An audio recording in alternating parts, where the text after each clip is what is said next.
Public education is a huge system. It requires a lot of resources. Ed100.org Chapter 8 follows the money.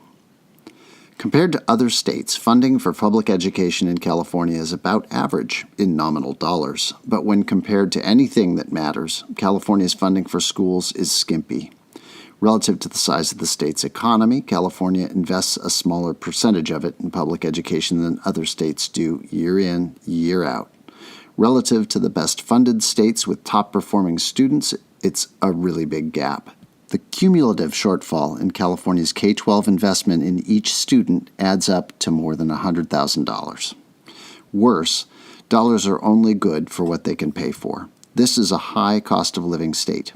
You need more money to pay the rent here. The cost of hiring college-educated workers in California is comparable to New York, but funding per student is comparable to Mississippi. That's the simple answer to why California's kids have fewer of everything in schools. Fewer teachers, counselors, administrators, computers, you name it, California students have less of it. It's not a small difference, and yes, it matters. It's just math. Most people in California think that education is funded by property taxes, but that's mostly not true anymore. With the passage of Prop 13 in the late 1970s, the funding source for education flipped. Since it passed, over half of the education budget comes from state income taxes, not property taxes. Income taxes are a volatile revenue source, and California's budget booms and busts with the stock market.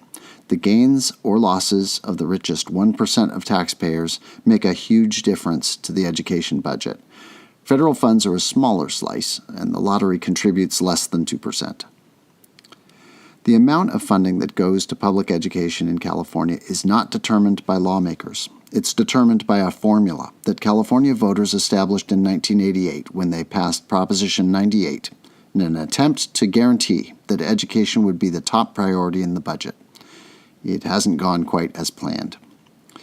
In good budget years, the Prop 98 formula constitutionally requires the legislature to allocate about 40% of the budget to the K-14 education system. The legislature never goes higher than this level because doing so would raise the bar for subsequent years. In practice, the Prop 98 guarantee hasn't saved schools in bad budget years. Lawmakers can suspend Prop 98 by a 2/3 vote, which is what they did during the Great Recession. It took 7 years for funding per student to return to pre-recession levels.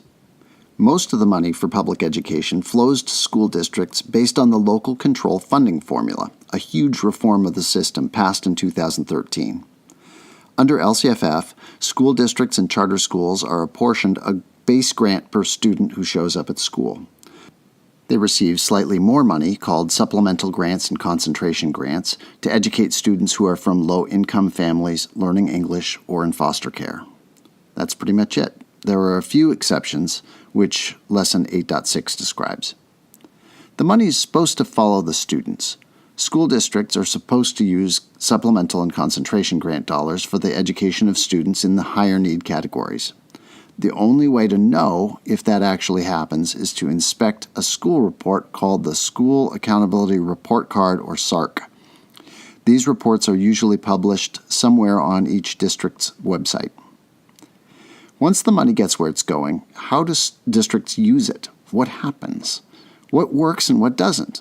The short answer is that the data systems and accounting systems in California school districts aren't set up to answer these questions. In 2018, a set of coordinated studies may shed some light on effective practices. As Lesson 8.1 explains, California's schools are poorly funded. Imbalances in the teacher pension system are adding new pressures to school budgets, explained in Lesson 3.11. Naturally, many school leaders, PTAs, and local business leaders are wondering what they can do about it. There aren't that many great local options. The bottom line is that California's students are dependent on the collective political will of California's voters to support taxes for education. There is one important local tax option, known as the parcel tax. It's a form of property tax.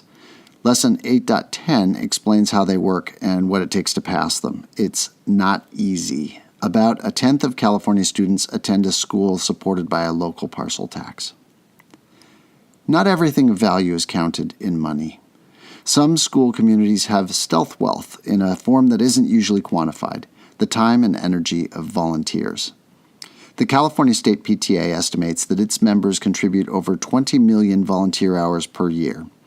Parents are more likely to volunteer if they're economically secure, college-educated, and speak English.